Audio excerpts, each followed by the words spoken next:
უმაღლეს ყოვლისა ჩვენ უნდა ვთქვათ და გავმიჯნოთ. ნებისმიერი სახის თრობა ეკლესიის მიერ, რა თქმა უნდა, არის უარყოფილი. ამაზე არაერთ წმინდა მამას აქვს საკუთარი აზრი გამოთქმული და ეკლესიის სწავლება ზუსტად ის არის, რომ თრობა ადამიანისთვის არის დამაზიანებელი, როგორც მისი სულიერი მდგომარეობისათვის, ასევე მისი ხორცვიანი მდგომარეობისათვის. ამას ცალსახად ამბობს ყოველთვის ეკლესია და აქედან გამომდინარე მაცხოვარი ბრძანის მარადის ღვიძარე იყავით, ხო?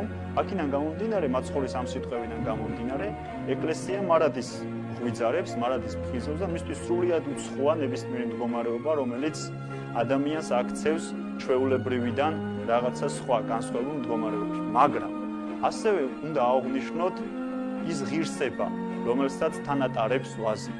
სამყაროში, რაც კი სიწმინდე არსებობს თელ სამყაროში, რომ დადოთ სასწორის ერთ მხარეს და მეორე მხარეს რომ დადოთ სულ ძალიან პატარა ნაჭერი ქრისტეს სისხლისა და ხორცისა, აი ეს პატარა ნაჭერი მთელი სამყაროს სიმდიდრეს გადაწყვეტს. ყველაზე წმინდას, რაც კი სამყაროში არსებობს, ყველაზე ღირსშესანიშნავს, ყველაზე აღმატებულს ქრისტეს სისხლს ემსახურება ღვინო, ემსახურება ვაზი. ესე იგი, ჩვენ თამამად შეგვიძლია ვთქვათ, რომ არ არსებობს ღვინოზე უფრო წმინდა სითხე. სამყაროში არ არსებობს, რადგან სწორედ ღვინო ემსახურება სამყაროში ყველაზე წმინდას, თავად ქრისტეს.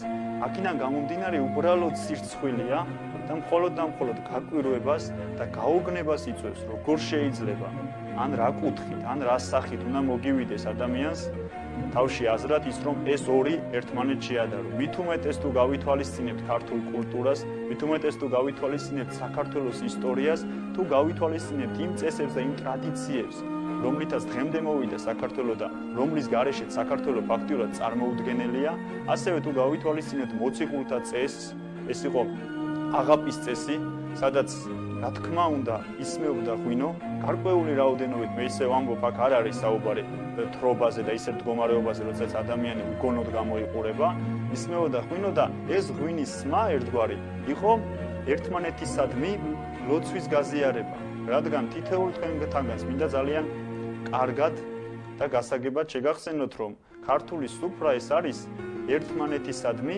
გაცვლა ლოცვისა. ადამიანები ერთმანეთს ლოცავენ, ადამიანები ღმერთს ადიდებენ და ყველა სიტყვა, რომელიც იქ წარმოითქმება, არის ლოცვა. ლოცვა ღვთისადმი აღვლენილი და კეთილის სურვილი ადამიანისადმი ნასურვები. აქედან გამომდინარე, უბრალოდ სამარცხვინოა იმაზე საუბარი, რომ ღვინო და ნებისმიერი სხვა სახის ნარკოტიკი ერთი და იგივეა.